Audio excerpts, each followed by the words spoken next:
So back in 2020, we reviewed the first 3 volumes of Sega's Mega Games compilation series.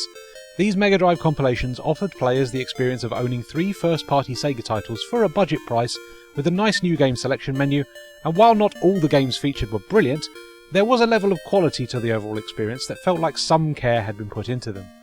Well, the Master System would receive its own compilation cartridge 1 year after the first Mega Games volume, and this time it was called Master Games 1, and similarly featured 3 first-party Sega titles bundled together for a budget price. Did the series reach the same lofty heights as the Mega Drive equivalent? Well, I hate to spoil things, but there's only one Master Games compilation, so let's take a look at each game included in this compilation. Now first of all, Master Games 1 features no custom game selection menu. The one new thing it had to offer players, and it can't even do that. The air of budget compilation hangs around Master Games 1 like a bad fart. The way you select each game is by power cycling the console. Some outlets say that you have to press reset to change the game, but that's not the case.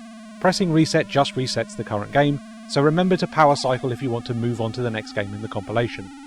We kick things off with the Master System version of Super Monaco GP. This should have been a slam dunk, as arcade racing games are Sega's bread and butter. The title screen and the overall menu presentation is pretty good, but once you get into the game you are presented with forced split-screen action, even in single player. This is a real shame, as it means the game's graphical presentation is extremely lacking.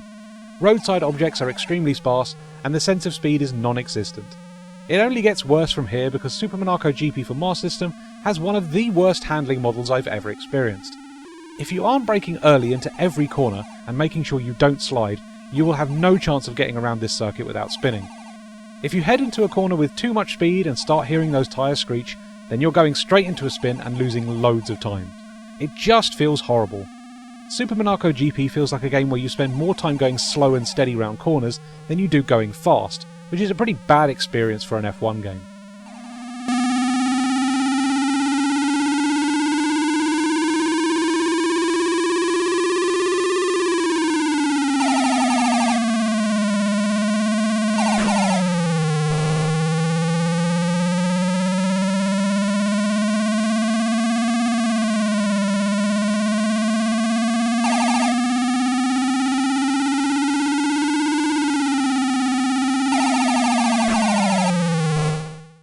Next on the docket is the Master System version of Columns.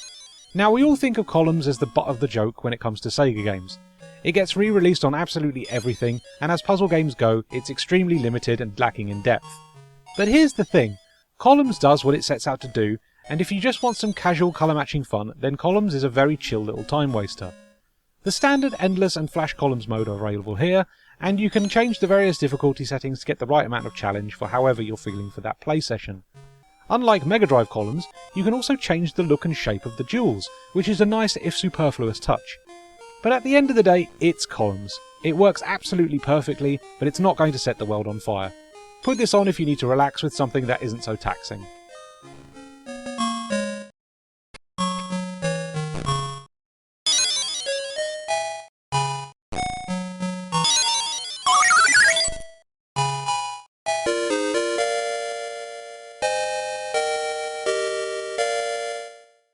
And finally we have World Soccer, which as you can imagine is a football game with a World Cup focus that allows you to select one of 8 national teams.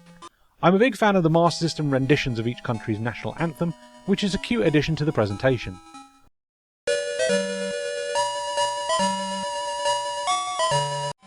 Like Super Monaco GP, this should have been an easy win for the Master System, as Sega specialise in simple arcadey adaptations of various sports. But this is an absolute chore to play. Your player speed is utterly abysmal, feeling more like you're controlling a robot than a human being. Intercepting players feels like you're rubbing action figures together, and you have about as much ball control as a hamster trying to carry a walnut. World Soccer is a tedious slog of a game that feels like it was included as padding, but when there's only 2 other games in the compilation, it makes you wonder why on earth it was chosen, because it is not remotely representative of Sega at their best. Sega made the Master System sing when they wanted to, but sadly this is an experience you'll want to avoid at all costs.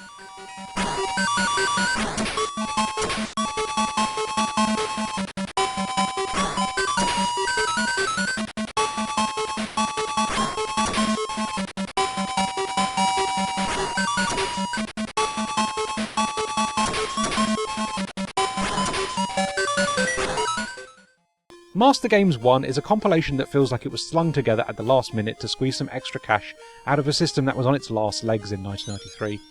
The Mega Games collections obviously did pretty well at retail to warrant continued sequels, but Master Games 1 does very little to warrant its existence.